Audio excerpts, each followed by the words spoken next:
Voter fatigue. This year seems to be election year. At least 64 countries have gone or to go to the polls.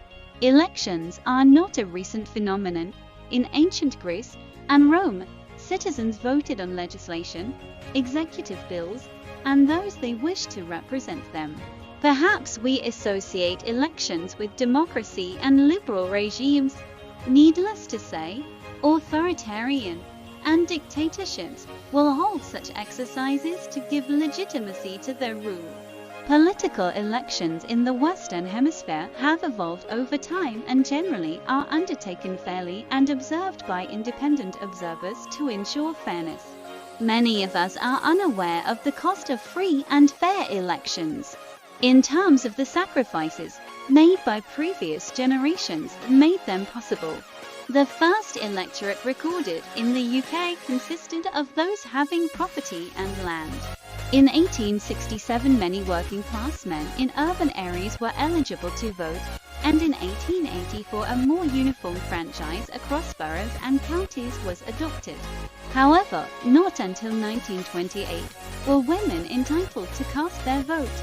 Today, all adults over 18 years of age can place their cross on the ballot form. This may well be reduced to 16 in the next few years.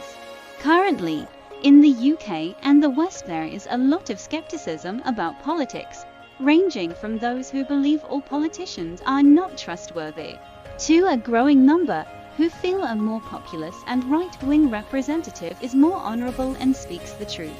The dangers associated with both views may well be a threat to democracies and lead to more dictators and despots. Sadly, mainstream politics seems to have lost its way and lacks originality and direction.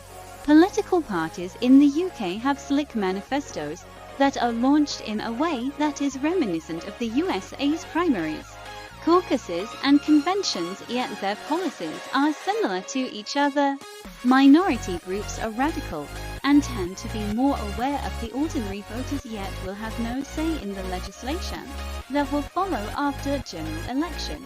Perhaps the answer is to embrace some new ideas which might help to revive the decline in political interest. These might well need to be radical and relevant to the younger generations to follow.